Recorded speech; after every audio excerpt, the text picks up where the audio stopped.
Amin ya rabbal alamin. Amin. Hadirin jemaah sekalian rahimakumullah.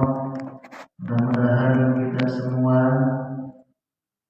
saat ini mendapatkan rahmat maghfirah daripada Allah Subhanahu wa taala. Amin. Amin ya rabbal alamin. Baik, langsung saja, berhubung waktu Isya sekarang jam 7 pas ya. Waktu maghrib Isya itu kalau dipakai ngaji cepat, barokahnya itu kan kerasa waktu tahu-tahu gak Isya. Mari kita buka kajian kita. A'udzubillahi minasyaitonir rajim. Bismillahirrahmanirrahim. Qala al-mu'allif rahimahullahu ta'ala, nafa'ana bi'ulumihi wa amitana bi asrarihi, amin ya rabbal alamin. Faslun fi farqir rijali wan nisa'i fis sholati. Fasal menjelaskan perbedaan orang laki-laki dan perempuan di dalam sholat. Jadi ada perbedaan antara sholatnya laki-laki dan perempuan dalam hal apa? Pertama, dalam pakaian. Perbedaannya, kalau laki-laki masih dikatakan boleh bebas pakaiannya, mau pakai tangan pendek boleh, mau pakai sarung bawahnya boleh, mau pakai peci boleh, enggak pakai peci pun boleh, asalkan menutup aurat laki-laki antara pusar dan juga dengkul. Kalau perempuan mungkin yang membedakan dari mukena, mukenanya mau putih boleh, mau coklat boleh, warna-warni itu boleh. Tetapi bedanya kalau di perempuan harus menutup seluruh badannya terkecuali telapak tangan sama muka. Laki-laki mah boleh pakai kolor doang, sholatnya pakai kolor doang, pakai kaos oblong jadi sholatnya, asalkan nutup aurat besar kemarin pun jadi sholat. Misalkan darurat kita main ke tempat yang sifatnya jauh dari mana-mana, pas waktunya sholat kita basah baju kita, celana kita, yang kita pakai cuma celana kolor sama kaos oblong jadi sholatnya. Cuman sul adab doang, ya, sul adab. Faslun fi umuri tukhalifu. Pasal di dalam menjelaskan perkara yang membedakan fiha di dalamnya, al-mar'atu perempuan, ar-rajula atas laki-laki, bis sholati di dalam sholat. Jadi perkara yang membedakan di dalam sholat antara perempuan dan laki-laki. Wa dzakara, dan menyebutkan siapa al-musannifu pengarang ini kitab, zalika pembahasan itu biqauli dengan perkataannya ke musannif. Wal mar'atu, dan orang perempuan tukhalifu membedakan ar-rajula orang laki-laki bi khamsati asya'a di dalam 5 beberapa perkara. Ini bagi laki-laki dulu. Jadi ada 5 perkara ketika sholatnya laki-laki. Ar-rajulu, adapun orang laki-laki, yujahi, yaitu dia mengangkat yarfa'u, yakni mengangkat mirfaqaihi, kedua sikunya, anjanbaihi, dari kedua sisinya. Wa yuqimu, dan mengangkat yarfa'u, mengangkat batnahu, perutnya, anba'daihi, dari kedua pahanya, fil ruku'i, ketika ruku, was sujudi, dan sujud. Jadi yang membedakan pertama antara laki-laki dan perempuan disunnahkan ketika takbiratul ihram diangkat kedua tangannya sampai kedua sisi sikutnya. Ini caranya.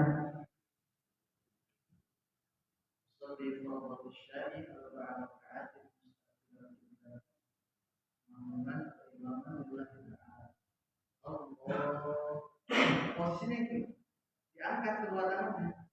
Allah sampai sikutnya diangkat juga. Allah. Posisi tangan itu adanya di atas pusar, di bawah ada posisi tangannya. Allah angkat, Allah Akbar. Kalau kata guru saya itu menandakan kelaki-lakiannya. Allah gagal gitu kan? Wah, nah itu mohon maaf ya, mohon maaf ini bukan menyalahkan, tetapi terkadang kalau seperti itu untuk perempuan, ya ini harus benar-benar kita pahami. Mungkin kalau di mazhab yang lain, kalau kita kaji, memang ada yang seperti itu mazhab yang empat itu. Tapi kalau untuk laki-laki di mazhab Syafi'iyah itu harus benar-benar menunjukkan kelaki-lakiannya ketika sholat. Allah angkat kedua tangannya sampai sikutnya ke angkat. Allah Akbar. Tapi melihat kondisi, Pak. Kalau kondisinya lengah, kondisinya memungkinkan untuk kita agak mengangkat ke atas itu ada ruang, boleh. Allah Akbar. Tetapi kalau penuh polisinya, kita juga gak mungkin ikut orang kan gitu nantinya. Yang penting agak angkat sedikit. Allah Akbar. Maka posisi dari jemarinya itu harus menghadap ke arah kiblat, kayak mau cengkram.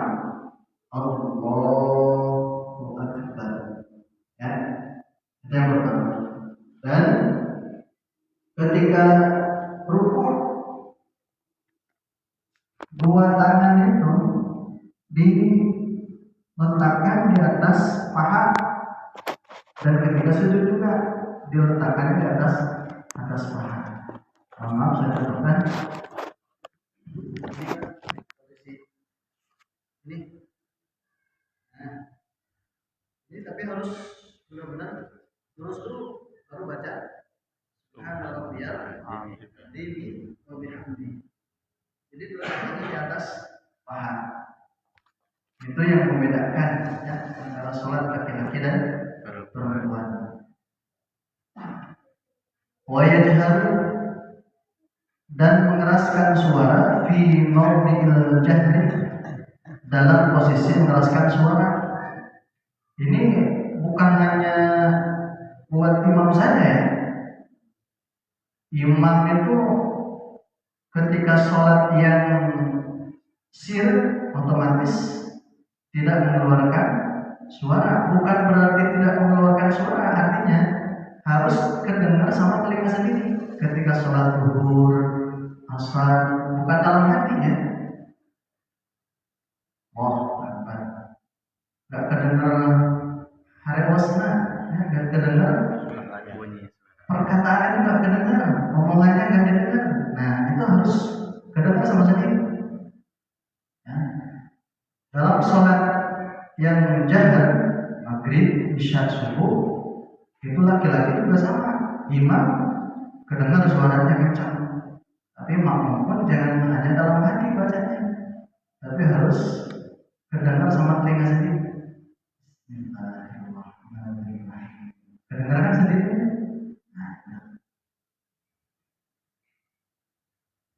Wataqaddama, dan sudah lalu bayanuhu penjelasannya fi mawdihi, di dalam bagian.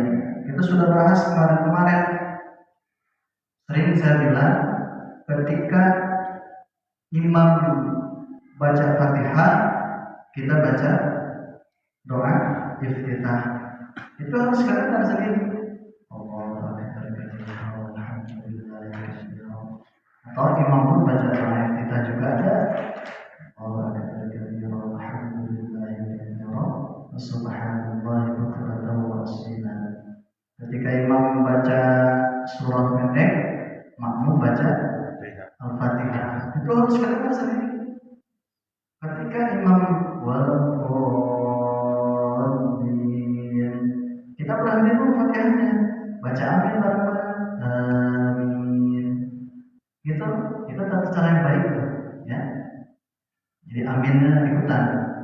Ketika kita amin, baca aminnya bareng imam sama makmum, para malaikat Allah akan mengaminkan doa kita.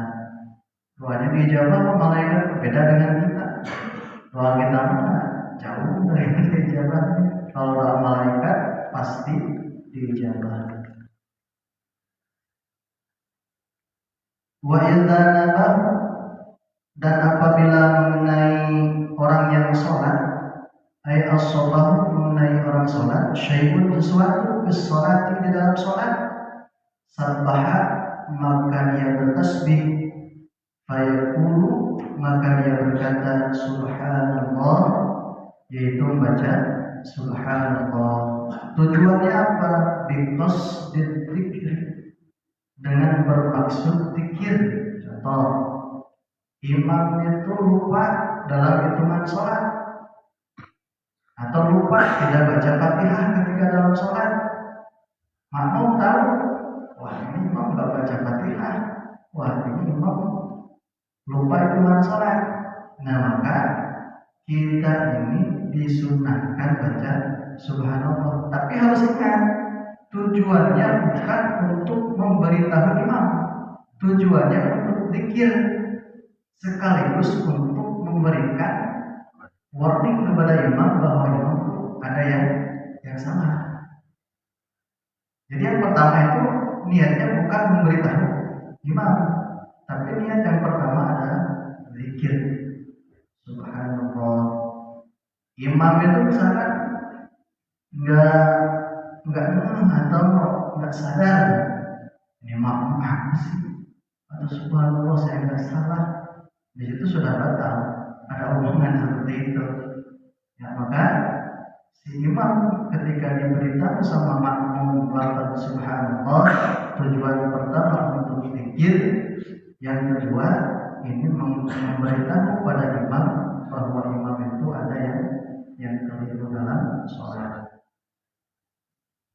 Fakat al-ma'a i'lan, atau peserta bertujuan memberitahu boleh.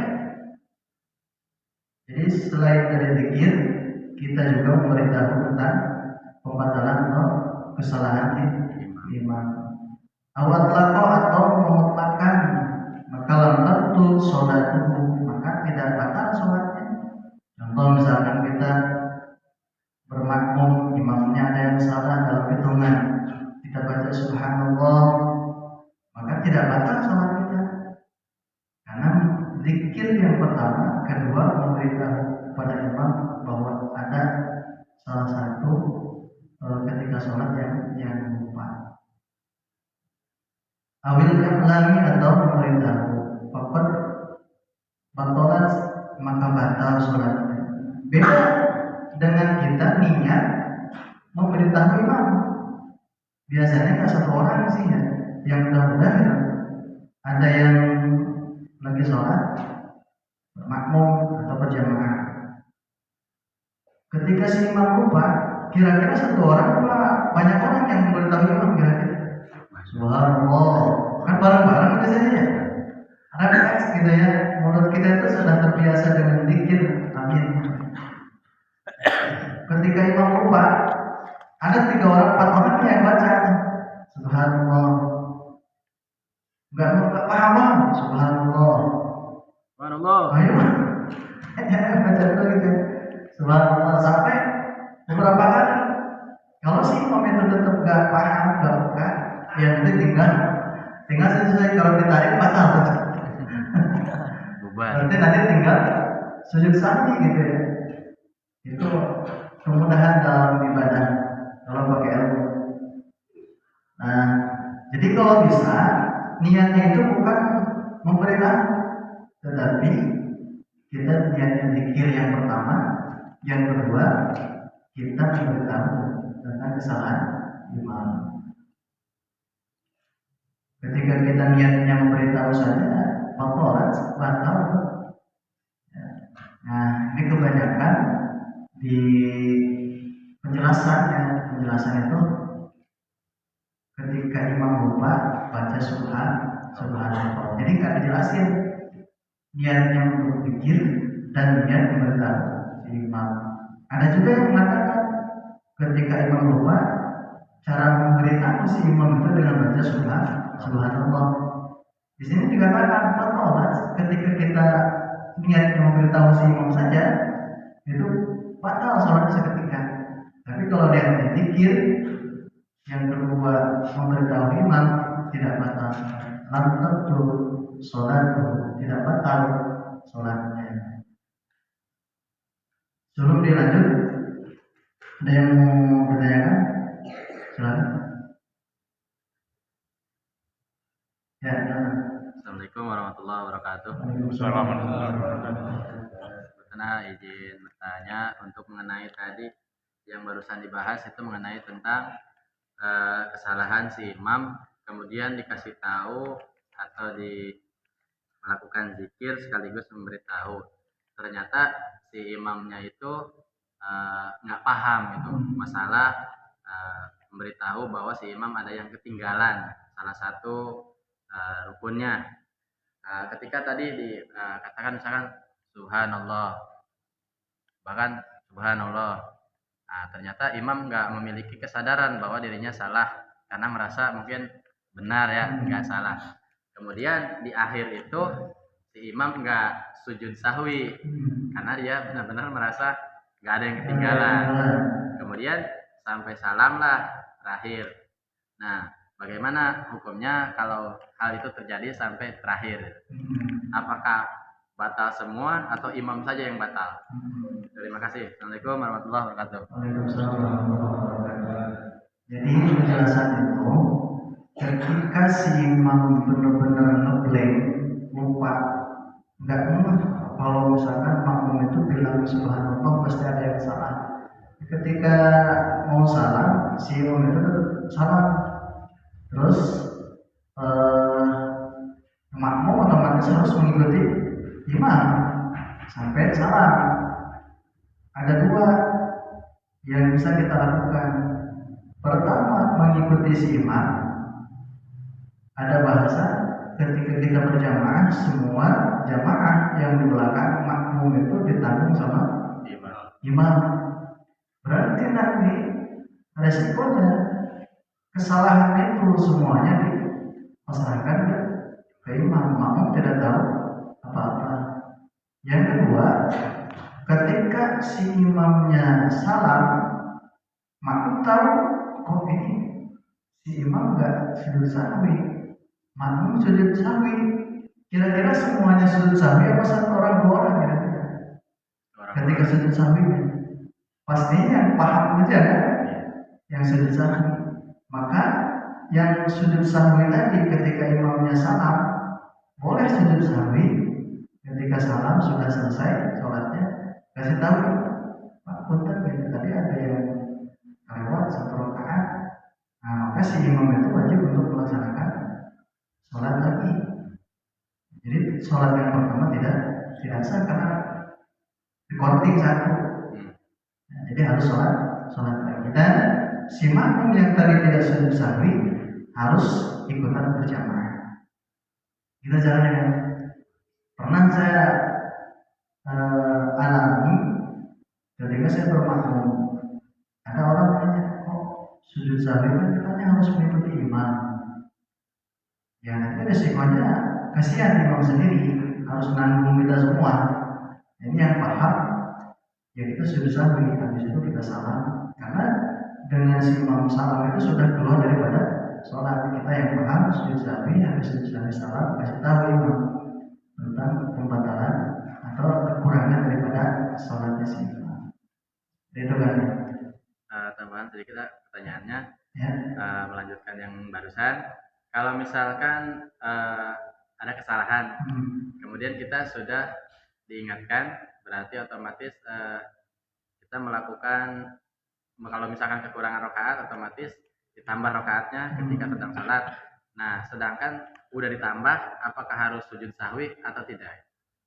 Maksudnya ketika kita sholat, kemudian misalkan ada lupa satu rakaat nih, misalkan harusnya kita berdiri lagi yang ketiga rakaat, misalkan isya, kemudian tiba-tiba ingat nih otomatis setelah diingatkan itu berdiri lagi, Berdiri lagi. tambah rakaat lagi. Nah, apakah di rakaat terakhir ini tetap harus sujud sahwi atau Nggak tidak? harus. Nggak harus. Nggak harus. Cukup ya tadi yang ditambah tadi. Cukup. Jadi tidak harus sujud sahwi. Itu cukup. Ada yang lain? Nah, siapa? Khayalna. Waalaikumsalam warahmatullahi wabarakatuh.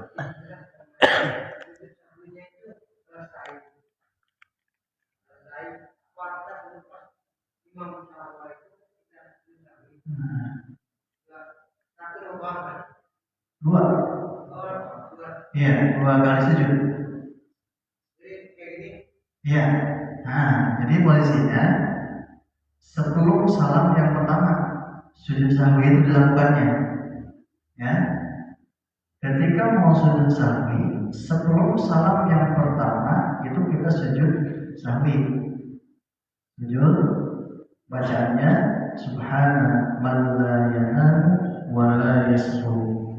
3 kali bangun, baca rabbil lagi, masuk sujud lagi, baru salam. Assalamualaikum warahmatullahi wabarakatuh. Assalamualaikum warahmatullahi wabarakatuh. Jadi itu tata cara. Belum selesai. Jadi kalau sudah sujud sahwinya baru kita salam yang pertama. Jadi itu Pak. Ya Pak. Waalaikumsalam warahmatullahi wabarakatuh.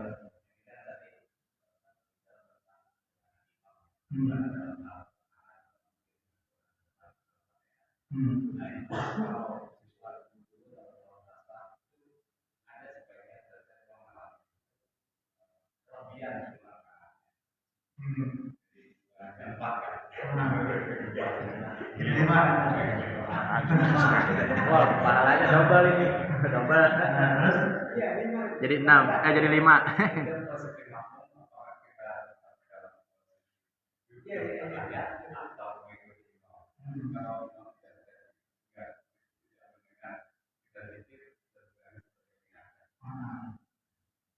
jadi kita nambah 1 rakaat lagi gitu. Nah, posisi kita. Nah, jadi posisi kita itu kalau seperti itu kejadiannya, kita duduk saja Pak. Kita duduk sampai si imam itu sujud atau duduk tahiyat akhir gitu. Otomatis dia akan sendiri nanti, ya kan? Oh, berarti double pahalanya itu. Terus kita duduk saja, nunggu sampai si imam itu duduk tahiyat akhir. Ketika dia salam baru kita salam. Tapi kasih tahu nanti. Makanya kalau jadi imam itu perkara yang berurusan dengan dunia, perkara yang berurusan dengan yang sudah rumah tangga ya simpan dulu di motor. urusan yang berbau dunia gitu kalau bisa Pak masuk masjid itu simpan jauh motor gitu dan di sini dulu bisa tapi lagi gitu ya, jadi nggak masuk masjid. Sekarang kebanyakan ketika saya ikut bahasa masail gitu ya, itu rata-rata kenapa sih imam itu banyak ada yang lupa, ada yang lebih hitungan sholatnya karena mereka membawa perkara permasalahan yang ada dalam kehidupan ke dalam sholat. Biasanya kayak gitu ya. Kalau misalnya kalau kata alhamdulillah Abu Yazid itu kalau kita membawa permasalahan dunia ke masjid, jangan harap sholat kita akan diterima oleh Allah. Kalau paras itu mau kita bawa terus itu permasalahan kita, tapi kita ya sekemampuan kita. Tapi kalau jadi imam benar-benar harus fokus, harus benar-benar paham benar gitu tentang cara supaya kita fokus dalam melaksanakan sholat.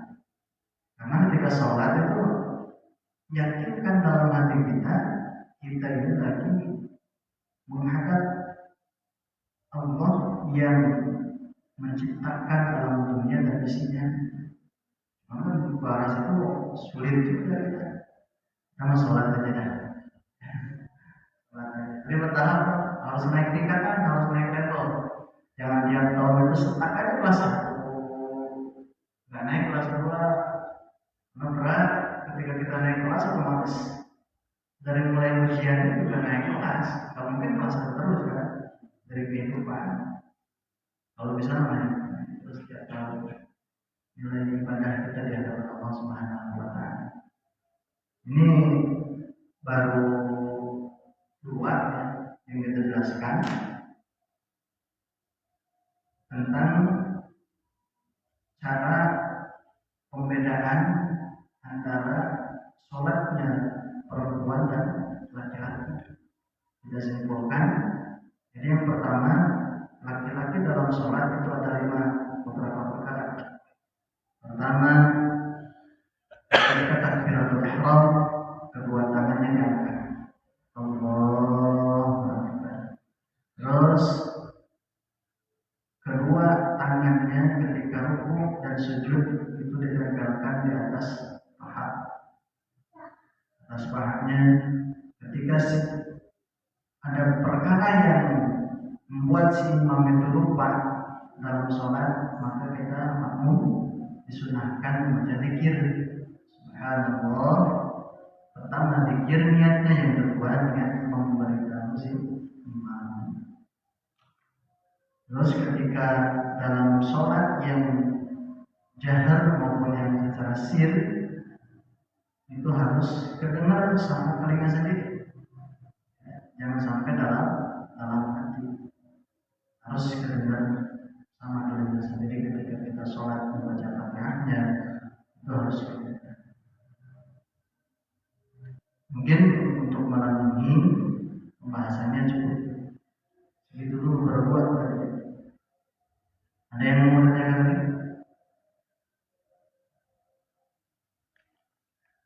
Assalamualaikum warahmatullahi wabarakatuh. Waalaikumsalam warahmatullahi wabarakatuh.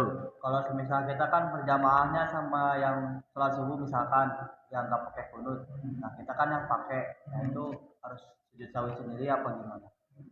Ikutin imam. Berarti kalau ke apa ya? Nah, kalau nggak kunut pun nggak apa. Kalau bisa mah cek dulu gitu Pak. Ya cek dulu. Tapi kalau misalkan benar-benar pengen berjamaah, tapi orang yang kita makmum itu orang yang jadi imam sama kita nggak pakai kunut, nggak apa-apa, nggak pakai kunut juga nggak masalah. Karena kan kunut itu hanya ini salah satu sunnah yang diajarkan oleh Rasulullah. Kalau kita nggak mengerjakan kunut itu ketika sholat berjamaah misalkan sama orang yang nggak kunut, berarti kita dapat pahalanya. Beda ya. Lagi? Terakhir mungkin nak. Oke. Mungkin udah terakhir karena waktu udah masuk bisa. Yang pertama mau bertanya untuk masalah imam. Contoh, misalkan saya jadi imam, banyak kekurangan. Ada satu imam lagi fase bagus tapi tidak mau maju. Nah, bagus mana, yang kekurangan maju atau yang bagus tidak mau maju gitu. Pertama itu. Nah, yang kedua di masalah azan, misalkan ada entah itu mungkin kebiasaan atau enggak, ada yang beritahu ketika azan itu kan ada ashadu alla ya, ashadu ana, itu kalau misalkan ashadu alla itu jadi ashadu anla itu dosa apa tidak kalau salah baca itu? Jadi yang pertama, ketika ada orang yang menjadi imam itu 2 orang atau makmumnya, yang pertama jadi imam itu kurang fasih bacaannya, lalu ada makmum yang fasih bacaannya tapi tidak mau maju menjadi imam. Dua-duanya bagus, jadi nanti ditambahkan. Ada yang bacaannya kurang bagus jadi imam, ada di belakang makmum yang bagus dalam segi bacaannya. ketampal sama makmum yang masih bacaannya tadi. Makanya di antara salah satu makmum itu benar-benar harus ada orang yang paham dalam bab fikih terutama. Nanti ketampal sama orang yang tadi. Jadi semuanya ke bawah bagus. Itu dalam fikih ya. Dalam fikih. Maka kalau bisa ya yang pasti tadi berusaha untuk maju. Tapi kalau misalkan belum siap untuk maju, tapi dia pasai, itu sudah ke bawah keberkahan dari orang pasai tadi. Jadi nggak masalah. Tetap sah sholatnya insya Allah karena ada yang salah satu yang paham. Itu yang pertama. Yang kedua, dari lafaz asyhadu an la ilaha illallah dibacanya asyhadu an la ilaha illallah. Itu enggak dosa hukumnya kan.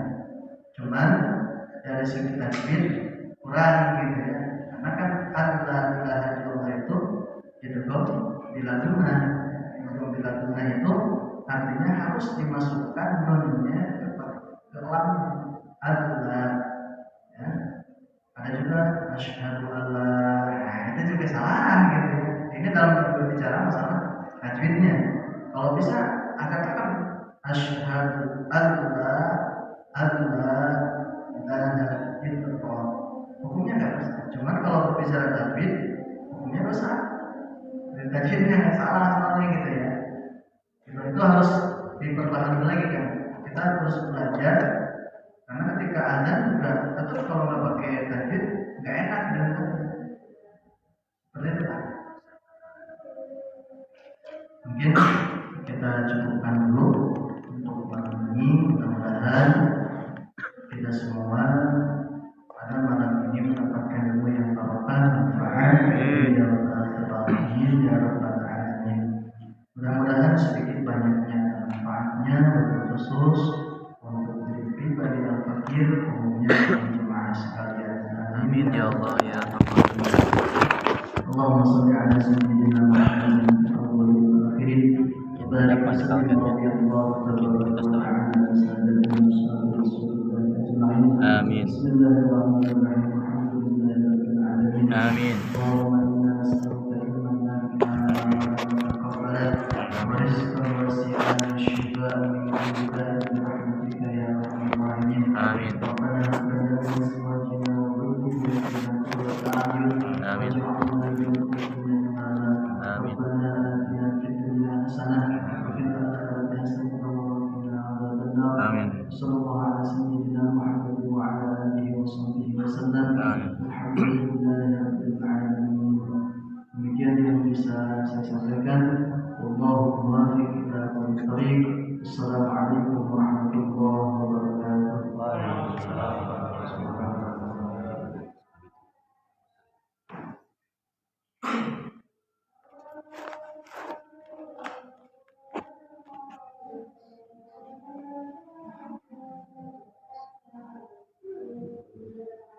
Alhamdulillahirrahmanirrahim. Terima kasih kepada guru kita yang sudah menyampaikan ilmunya tentang kajian tata cara sholat bagi seorang laki-laki ataupun perempuan, dan juga pertanyaan-pertanyaan yang sudah terjawab. Mudah-mudahan apa yang disampaikan ini menjadi ilmu yang manfaat dan juga barokah bagi kita semuanya, dan juga menambah kualitas ibadah kita kepada Allah Subhanahu wa taala menjadi lebih baik. Amin. Amin ya Allah ya Rabbal. Jangan puas dulu karena masih panjang pembahasan fikihnya di minggu-minggu berikutnya. Mudah-mudahan kita selalu diberikan umur panjang oleh Allah Subhanahu wa taala, diberikan kesehatan, diberikan rezeki yang melimpah, halal dan juga barokah. Amin ya Allah ya Rabbal alamin. Kita cukupkan tadi pada malam ini dengan mengucapkan alhamdulillahirabbil alamin. Kurang lebihnya mohon maaf. Wallahul muwaffiq ila aqwamit thoriq. Wassalamualaikum warahmatullahi taala wabarakatuh.